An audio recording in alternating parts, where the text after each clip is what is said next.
오순절날 마가의 다락방에 임했던 성령으로 말미암아 베드로가 새로운 사람이 되었어요. 오늘 말씀을 보면 예전의 베드로가 아닌 것 같아요. 아주 탁월한 설교자로 쓰임받고 있음을 보게 됩니다. 전혀 과연 이 사람이 예전의 베드로일까 의구심이 들 정도로 베드로의 설교를 가만히 듣다 보면 그의 설교의 초점이 무엇이냐? 다른 얘기가 아니에요. 예수 그리스도를 이야기하고 있어요. 그리스도의 십자가의 죽으심과 부활과 승천, 오순절 강림 사건에 이르기까지 분명히 갈릴리 촌부 출신인데 어떻게 이렇게 논리정연하게 이렇게 말씀을 선포할 수 있을까 할 정도인 것이죠. 본문 23절 24절을 보시면 뭐라고 얘기하느냐? 베드로의 설교의 내용이 이런 거예요, 여러분. 예수님이 분명히 인간의 사람의 손에 의해서 십자가에 매달려 죽은 것 같지만 그렇지가 않다라는 거예요. 이미 오래전에 수많은 선지자들의 예언에 의해서 하나님의 뜻 가운데서 예수님이 십자가에 못 박혀 죽으신 거라고 말씀을 하고 있는 것입니다. 계속되는 25절부터 32절까지는 예수 그리스도의 부활에 관한 설교의 내용을 써내려가고 있어요. 여러분, 인류 역사에 수많은 사건들이 있었지만 예수님의 십자가의 죽음과 부활 사건보다 더 큰 사건이 있을까요? 어쩌면 모든 인류 역사의 최대의 분수령, 분기점이 다름 아닌 예수님의 십자가의 죽음과 부활일 것입니다. 여러분, 무슨 얘기일까요?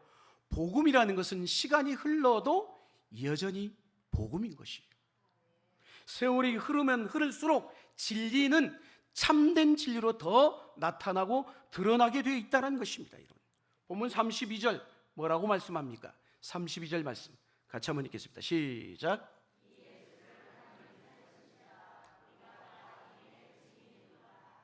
아멘. 베드로는 오순절 강림 사건 이후에 예전의 제자의 모습이 아니야. 진짜 제자가 뭘까? 제자들에게로 향하고 있어요. 우리가 이 일의 증인이다라고 얘기하고 있어요. 제자라면 당연히 복음을 전하는 것이죠. 예수의 십자가와 복음을 증거하는 증인인 것이죠. 계속되는 36절에 이렇게 말씀합니다. 36절 말씀 계속해서 읽겠습니다. 시작.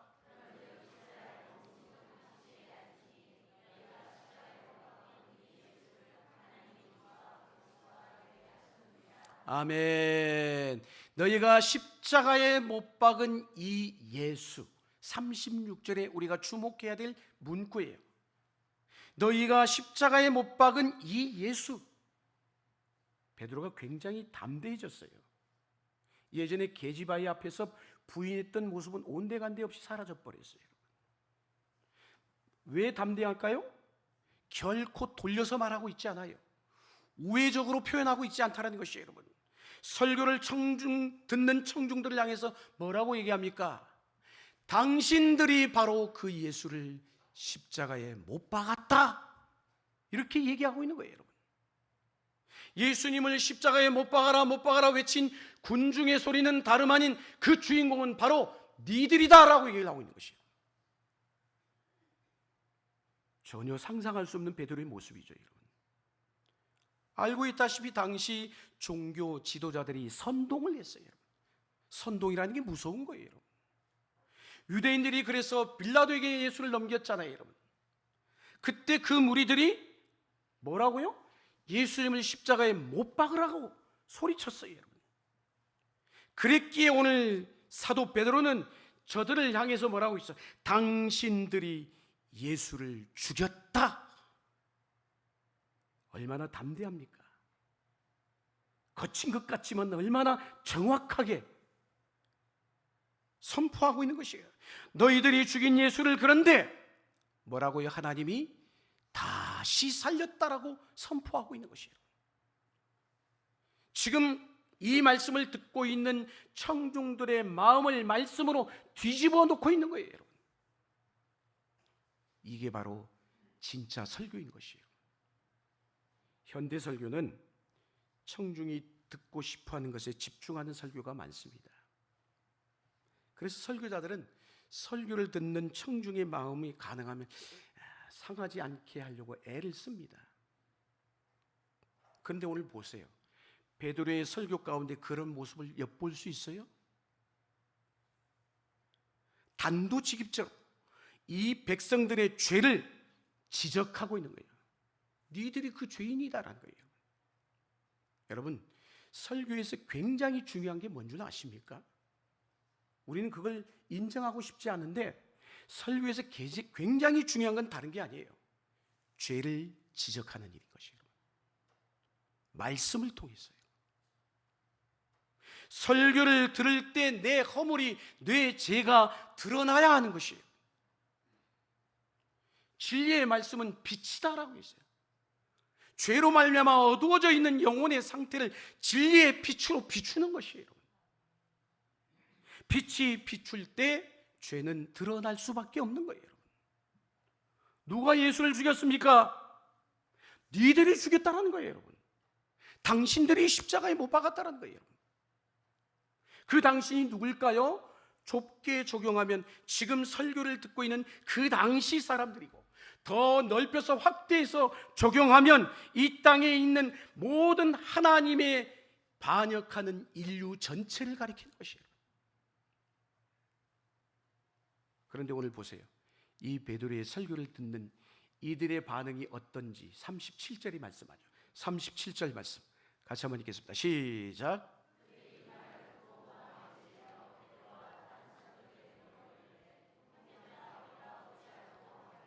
아멘. 자, 하나님의 말씀을 들을 때 어떤 반응이 나타났다고요?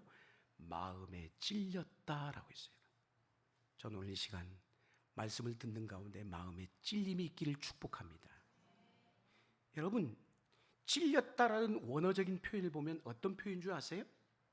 말발굽이 막 힘차게 말을 달리는데 그 말발굽에 의해서 땅이 움푹 파인 상태, 그게 바로 찔렸다라는 말인 것이에요. 즉 말씀을 들을 때 내 영혼, 내 심령에 칼자국, 말씀의 칼자국이 난 것과 같은 상태, 그게 찔림인 것이에요. 무슨 얘기일까요? 깊은 죄책감이 들었던 거예요. 당신들이 예수를 죽였다는 이 선포되는 말씀을 듣는 순간 물론 당연히 고통이 찾아왔겠죠. 여러분, 말씀을 들을 때 우리 안에 이런 현상들이 나타나야 돼요. 고통스러워하는, 어찌할 수 없는, 십자가에 대한 복음의 설교를 들을 때 그 십자가 앞에 내가 얼마나 심각한 죄인인가를 깨달아야 되는 것이에요.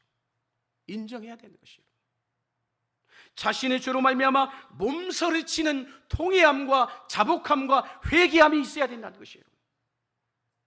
주님, 내가 예수를 죽였습니다. 내가 죄인입니다. 죽을 수밖에 없는 죄인입니다. 우리가 처음 예수 만날 때는 이렇게 통회하고 자복하지만 시간이 흐르면서 어느 순간 그 회개의 감동과 회개의 기쁨과 회개의 은총이 사라져버려요. 여러분, 시큰둥합니다. 어떤 사람은 그러더라고요. 말씀을 듣는데 화가 난대요. 왜 화가 나는지 모르겠어요. 왜 분노할까요? 성경이 얘기해요. 자신의 죄가 드러나니까 그런 거예요. 대체로 사람들이 그러잖아요. 병원에 가기를 싫어합니다. 가능하면 병원 신세에 앉고 싶어요. 여러분. 그렇죠, 여러분. 왜? 병을 인정하는 게 참 힘든 일이거든요. 그러나 여러분, 피할 수 없죠, 여러분. 병에 걸렸으면 수술을 해야 되는 수술 환자면 수술대 위에 올라서서 칼로 그 수술에 잘못되어 있는 육신의 부분을 도려내야 내가 살 것 아니겠어요? 왜 수술을 합니까? 살기 위해서인 것이에요. 왜 우리가 말씀을 듣습니까? 살기 위해서인 것이에요. 말씀을 듣는데 찔림 받았을 때 왜 통회하며 자복해야 됩니까? 내가 다시 살아나기 위해서 그런 것이에요. 설교를 통해 우리의 실체가 드러날 때가 있어요. 그러면요, 자존심이 상해요. 여러분. 자존심 상하죠. 그러나 내가 누구인지, 내가 얼마나 심각한 죄인인지를 알려줄 곳은 이 세상 단 한 군데도 없어요. 오직 교회밖에 없다는 것이에요. 세상은 어떻습니까? 세상은 가능하면 우리의 자존심을 북돋아 주려고 노력합니다. 유명한 그래서 강자도 어때요? 자기가 돈 내고 들어요. 그 강좌 통해서 회복함을 얻기 위해서, 치유를 하기 위해서. 자존감을 가능하면 살려주는 곳을 찾고 다닙니다. 때로는 교회마저도 자존심을 세워주는 것에 열심입니다. 그래서 설교자들은 가능하면 성도들이 듣기 싫어하는 말을 하지 않으려고 합니다. 그러나 사랑하는 성도 여러분, 우리 안에 있는 죄는 말씀으로 인해 드러나야 되는 것이에요. 십자가 복음의 이야기를 들으면 우리 안에 뭐가 나와요? 탄식이 나올 수밖에 없어요. 환부가 건드려지기 때문에. 설교를 통해 마음의 상처를 입을 때도 있습니다. 그러나 상처를 다루어야 고침받을 수 있어요. 치유가 된다는 거예요. 하나님의 말씀이 어떤 기능을 하고 있습니까? 성경은 히브리서 기자를 통해 히브리서 4장 12절 13절에 이렇게 말씀하죠. 말씀의 기능 같이 한번 읽겠습니다. 시작.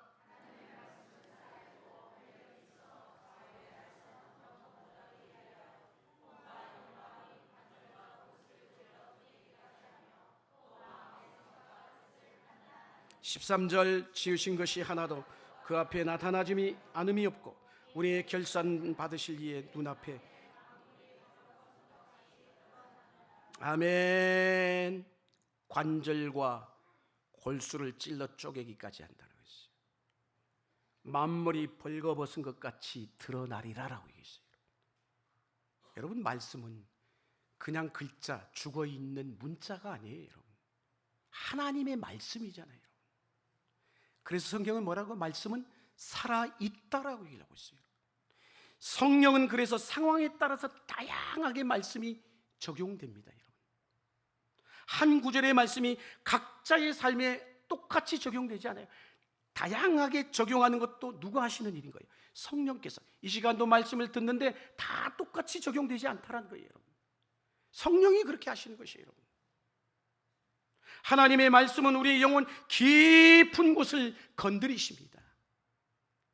요즘 병원에 가면 얼마나 많은 첨단 의료기기들이 나와 있습니까, 여러분? 그래서 아주 작은 것까지도 다 샅샅이 찾아내잖아요. 병이 왜 걸렸는지, 병의 원인을. 그렇습니다. 말씀의 빛이 우리 깊숙한 곳같이 비춰 죄를 드러낼 때, 물론 그때 고통스러워합니다. 탄식이 나옵니다. 그러나 그래야 고칠 수 있기 때문이에요. 오늘날 현대의 설교자들이 너무 설교 강단에서 조심스러워하는 경향이 있어요. 여러분, 하나님의 말씀을 있는 그대로 전하지 못할 때가 많습니다. 청중들로부터 혹 미움을 받지 않을까라는 두려움 때문이죠. 여러분, 하나님의 말씀만 거부하는 게 아닙니다. 설교자 자신도 거부를 받을까 봐 두려워하는 거예요. 여러분, 그 경향 때문에 오늘날 십자가에 대한 설교가 희귀해졌어요. 십자가 설교 잘 안 합니다. 왜? 십자가 설교면 내 죄가 드러나야 되니까요. 죄를 지적하지 않으려고 해요. 가능하면 복음이 희석되고 있어요. 여러분, 물탄 복음은 아무리 전해도 거기에는 역사가 일어나지 않아요. 여러분,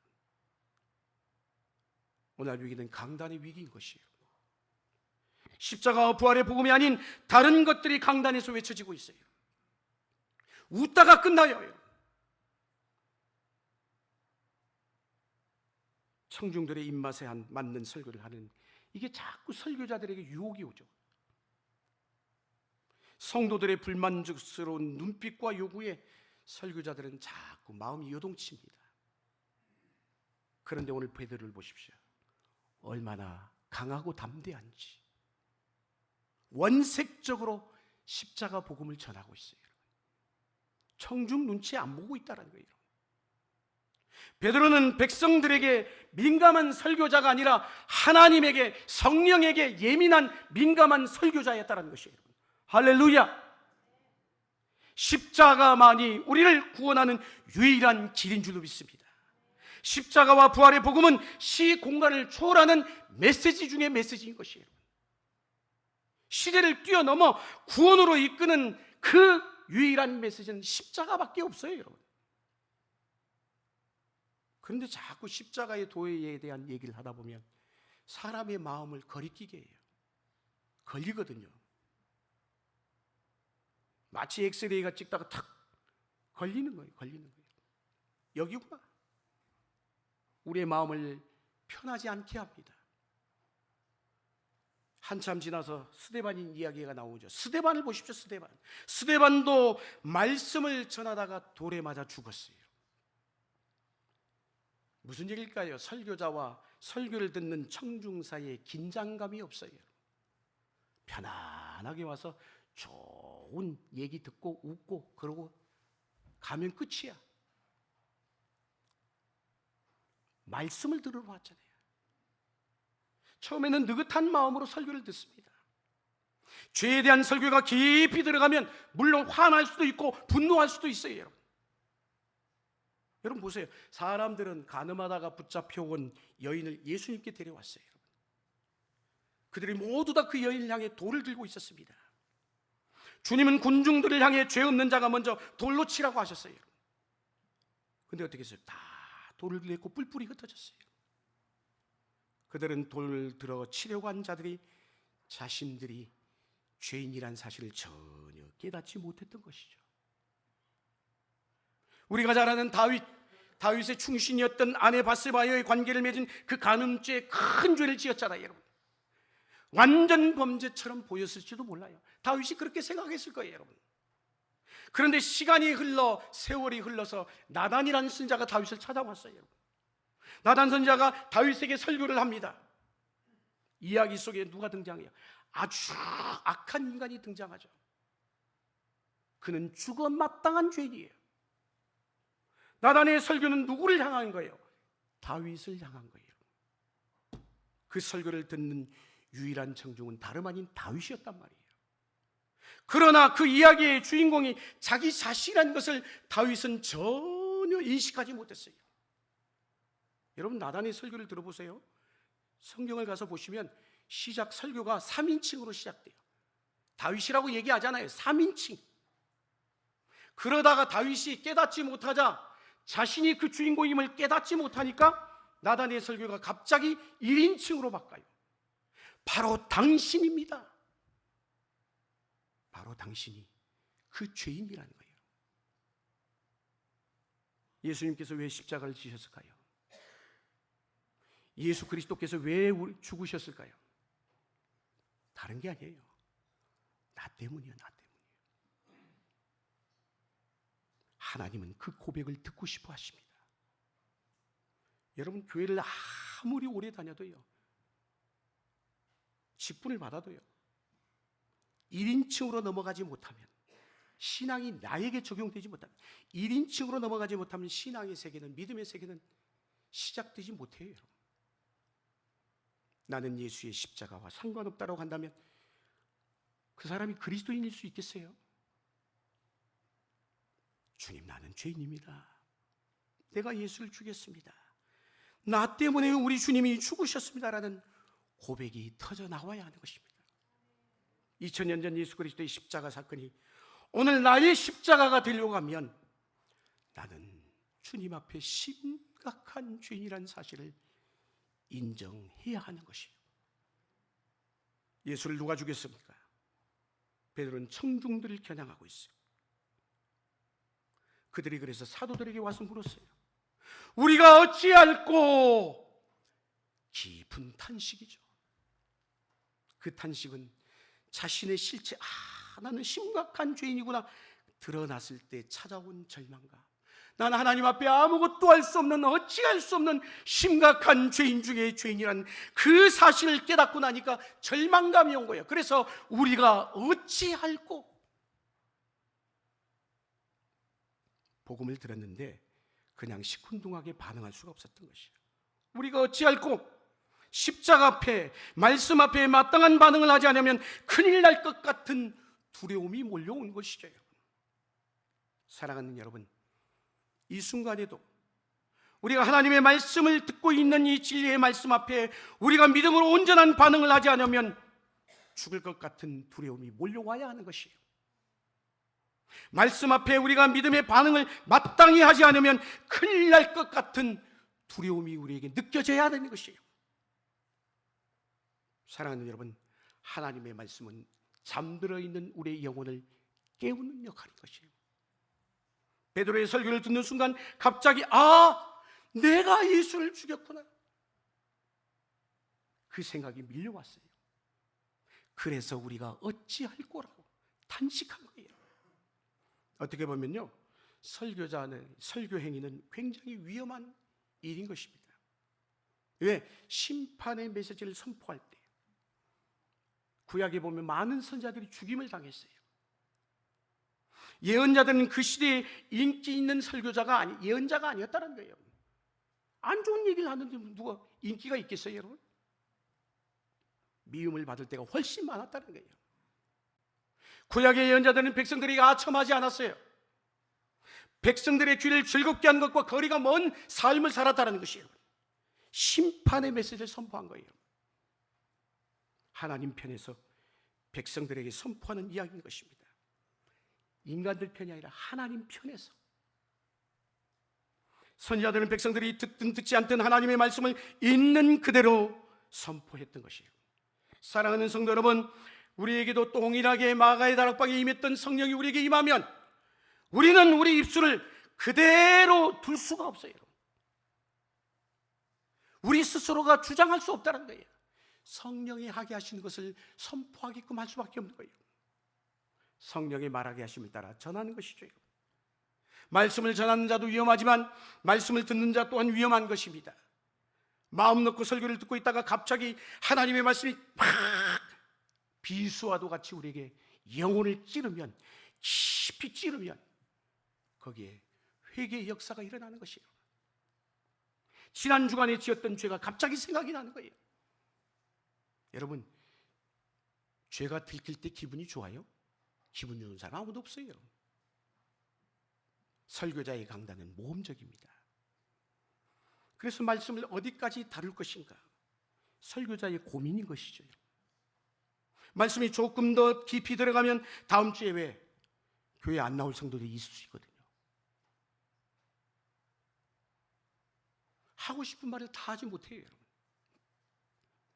어디까지 죄를 들추었느냐, 적절한 수위를 조절하고요, 청중과 줄다리기까지 합니다.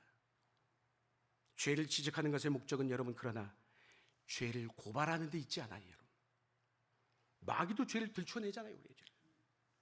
마귀는 죽이기 위해서 정죄하지만 하나님의 복음의 말씀은 죄를 드러내는 게 목적이 아니라 우리를 살리고 우리를 죄로부터 건져내시기 위함인 줄로 믿습니다. 죄를 지적받았을 때 그럼 내가 어떻게 해야 될까요? 오늘 이들처럼 우리가 어찌할꼬. 38절 말씀 읽겠습니다. 38절 시작.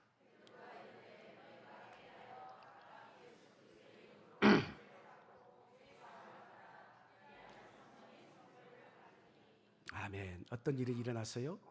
각각 회개했다라는 거예요. 하나님과 1대1의 관계죠. 각각 회개했다라는 말은 하나님과 나와의 관계 속에서부터, 그래서 죄로부터 돌이켜야 되는 것이에요. 자신의 죄를 인정하고 자신의 죄에 대해서 아파하고 자기의 삶에서 구체적으로 돌이키는 행동이 있어야 되는 것이에요. 그게 회개인 것이에요. 입술만이 아니에요, 여러분. 회개는 우리가 할 수 있는 게 아닙니다. 성령께서 하게 하시는 것이에요. 인간은 스스로 자백하지 않아요. 잘 인정하려고 하지 않아요, 여러분. 버림받은 자들에게 그런 일이 일어나겠어요? 이미 하나님께로부터 버림받았는데. 하나님의 간섭하심, 그런데도 말씀을 통해 나로 하여금 통회하며 내 죄가 생각이 나고 하나님 앞에 통회하며 자복하며 울며 회개하는 역사, 그건 뭘까요? 하나님이 나를 간섭하고 있다는 사랑의 증거인 것이에요. 하나님이 성령을 통해 우리에게 찾아오시면 회개하게끔 돼 있어요. 죄가 깨달아진다라면 그게 은혜인 줄로 믿습니다. 그냥 울고 불고하는 감정적인 것만으로 끝나지 않아야 하는 것이에요. 진정한 회개는 성령께서 하게 하시고 돌이키게 하신다는 것이에요. 회개하고 예수의 이름으로 오늘 뭐라고? 세례를 받아야 하는 것이에요. 죄의 용서를 받은 사람은 당연히 새 사람이 되는 것이죠. 물 세례만이 아니야. 내 예수 그리스도가 나의 구주임을 고백하는 물 세례만이 아니라 그 세례를 뛰어넘어 성령이 내 안에 오셔서 말씀을 통하여 내 영이 뒤집어지는 역사가 일어나야 되는 것이에요.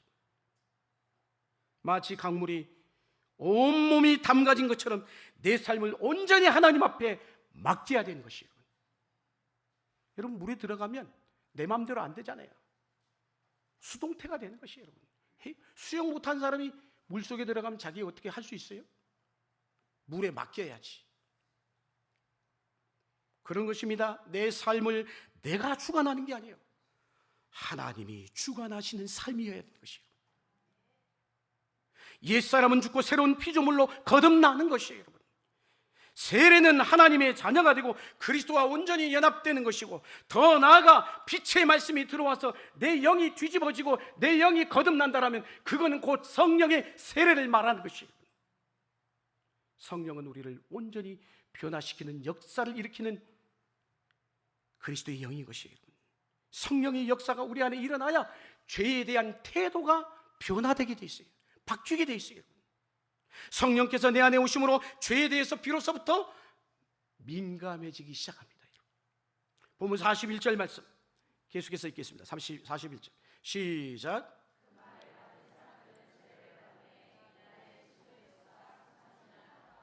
아멘. 무슨 일이 일어났어요? 세상에 120명이 3,000명으로 뛰었어요. 기적이 일어난 것이죠. 하루에 3,000명이 예수 믿고 세례를 받았다? 상상할 수 없는 일인 것이에요. 이건 억지로 만들어낸 통계 숫자가 아니에요, 여러분. 베드로의 설교가 탁월해서 3,000이나 교회에 등록했다는 얘기 또한 더더욱 아닌 것이에요, 여러분. 성령께서 새로운 시대를 여신 것이에요. 거대한 바람이 불어닥쳐서 누구도 저항할 수 없는 일이 일어났기 때문에 통회하며 자복하며 회개하며 성령을 선물로 받은 것이에요. 할렐루야. 여러분, 예수님 당시에도 오병이어의 기적을 통해 5,000명이나 먹고 12광주리나 남았어요. 그러나 그 이후에 예수님을 따랐던 5,000명이 남았어요, 안 남았어요? 한 명도 없이 예수님 앞에서 다 떡을 먹고 사라지고 말았어요. 진짜 떡이 뭘까요? 진정한 떡은 하나님의 말씀인 거예요. 생명의 떡을 먹어야 돼요. 이 순간 우리가 매일 예배를 드리는 이 순간순간 하나님이 선포되는 생명의 떡을 먹어야 되는 것이에요. 진짜 떡이신 예수 그리스도를 만나야 내가 변화되는 역사가 일어나는 것이에요. 회개하고 예수 믿은 사람이 3,000명이에요. 상상하지 못한 일인 것이에요. 사도행전 2장 47절 같은 경우에는 뭐라고 얘기하냐? 이렇게 얘기하고 있어요. 하나님을 찬미하며 온 백성에게 칭송을 받으니 주께서 구원받는 사람을 날마다 더하게 하셨다라고 했어요. 중요한 것은 구원인 것이에요. 여러분, 사람들이 교회에 많이 모인 것 좋죠. 그러나 그게 중요한 게 아니에요, 여러분. 구원받은 사람이 몇 사람이냐가 중요한 거예요. 죄송하지만 이 안에 있지만 우리가 모두 다 구원받을 수 있다는 장담을 못해요, 여러분. 회개하고 세례받는 사람들이 일어나야 하는 것이에요. 복음이 귀중한 이유가 뭘까요? 복음은 구원을 얻게 하는 능력이 있기 때문인 것이에요. 복음을 들었는데도 안 변해. 그러면 그 복음은 가짜 복음인 것이에요, 여러분. 누구든지 주의 이름을 부르면 구원을 받는다라고 얘기하고 있어요. 사도행전 4장 4절 같은 경우에는 말씀을 듣는 사람 가운데 믿는 자의 수가 남자가 약 5,000이나 되었다라고 얘기하고 있어요. 점점 하나님의 말씀이 왕성해서 6장 7장 같은 경우에는 허다한 제사장의 무리도 하나님의 도에 복종했다라고 얘기를 하고 있습니다. 여러분, 아무도 막을 수 없는 바람이 분 것이죠. 누가 하신 것일까요? 하나님이 하시는 일입니다. 창세기 15장 5절에 아브라함에게 주셨던 말씀이 있죠. 한번 읽겠습니다. 시작.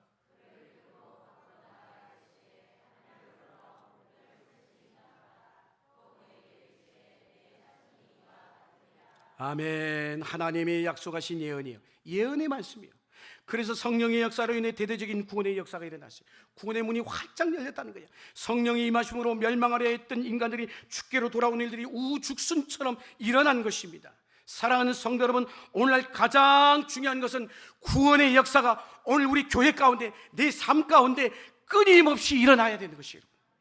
나로 말미암아 믿는 자의 수가 점점 더 많아져야 되는 것이에요. 하나님이 왜 교회를 세우셨을까요? 하나님이 왜 우리를 믿음의 성도로 불러주셨을까요? 주님이 마가복음 8장 36절에 이렇게 말씀했어요. 사람이 만일 온 천하를 얻고도 자기 목숨을 잃으면 무엇이 유익하겠느냐. 예수님이 이 땅에 오신 목적이 뭘까요? 살리기 위해서 왔어요. 여러분. 생명을 얻게 하고 더 풍성하게 하기 위해서 오셨다라고 사도 요한은 요한복음 10장 10절에 그렇게 말씀을 하고 있어요. 여러분. 그렇습니다. 사망의 줄에 매인 자들을 풀어 자유케 하는 일, 그것을 위해서 우리 교회가 세워진 것이에요. 그 일을 위해서 오늘 이곳에 서귀포 반석교회라는 믿음의 공동체로 세워주신 줄로 믿습니다. 교회가 늘 바른 길을 걸어가는 것은 아닙니다. 역사 속에 물론 교회가 오류를 범할 때도 있었어요. 왜? 부족한 사람들이 모인 교회이기 때문에 완전하지 않죠. 그럼에도 여전히 하나님은 교회를 통해 구원의 역사를 이루어 오셨고 앞으로도 그렇게 하실 것입니다. 다른 것은 몰라도 사랑하는 우리 반석교회가, 우리 믿음의 성도 한 분 한 분이 이 일을 포기하시면 안 되는 것이에요. 지금 이 시간 굉장히 빠르게 시간이 흘러 마지막 때를 살아가고 있어요. 우리만 모여서 예배드리고 끝나면 안 되는 것이에요. 베드로에게 주셨던 하나님의 말씀이 무엇입니까? 말세에 내가 모든 남종과 여종에게 내 영을 부어 주시겠다라고 약속하셨어요. 모든 세대가 하나님의 나라를 전해야 하는 이유는 뭐냐? 구원의 날이 점점 가까워지고 있기 때문인 것이에요. 그래서 사도 바울은 고린도후서 6장 2절에 이렇게 말씀합니다. 이르시되, 같이 한번 읽겠습니다. 시작.